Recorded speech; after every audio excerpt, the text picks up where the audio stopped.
pulling. இதயம் well, oil pulling. Very simple, very effective. சொத்து குவிப்பு வழக்கில் தண்டனை பெற்ற முன்னாள் முதல்வர் ஜெயலலிதாவின் நகைகள் மற்றும் சொத்து ஆவணங்களை தமிழக அரசிடம் ஒப்படைக்க பெங்களூரு சிறப்பு கோர்ட் உத்தரவிட்டிருந்தது. இந்த தீர்ப்பை எதிர்த்து முடக்கப்பட்ட சொத்துக்களை விடுவிக்க கோரியும் ஜெயலலிதாவின் அண்ணன் மகள் தீபா கர்நாடக ஹைகோர்ட்டில் முறையிட்டார். ஆனால் அவரது மனு தள்ளுபடி செய்யப்பட்டது. இதனால் சுப்ரீம் கோர்ட்டுக்கு போனார் தீபா. அத்தை ஜெயலலிதா மீதான குற்றவியல் வழக்கு விசாரணை 2016 டிசம்பரில் அவரது மரணத்திற்கு பின் கைவிடப்பட்டது. எனவே அவரை குற்றவாளியாக கருத முடியாது.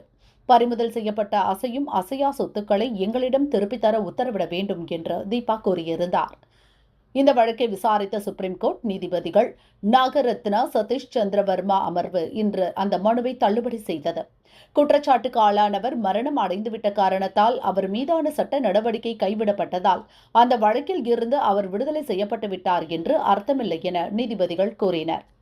விடுவிக்க கோரும் சொத்துக்கள் சொத்து குவிப்பு வழக்கு விசாரணை காலத்தில் பறிமுதல் செய்யப்பட்டவை என நீதிபதிகள் சுட்டிக்காட்டினர். தீபாவின் வக்கீல் வாதிடும்போது ஜெயலலிதாவின் நகைகள் அவர் சினிமாவில் சம்பாதித்த பணத்தில் வாங்கப்பட்டவை, அவரது தாய் அளித்த பரிசு பொருட்களும் உள்ளன. இவையெல்லாம் சொத்து குவிப்பு வழக்கு தொடரப்பட்ட காலத்திற்கு பல ஆண்டுகளுக்கு முன்பே வாங்கப்பட்டவை என கூறினார். எந்தெந்த பொருட்கள் எந்தெந்த காலத்தில் வாங்கப்பட்டவை என்று எப்படி சொல்ல முடியும் என கேட்ட நீதிபதிகள் ஜெயலலிதாவின் அனைத்து நகைகள் சொத்துக்களை தமிழக அரசிடம் ஒப்படைக்க தடையில்லை என்று தீர்ப்பளித்தனர்.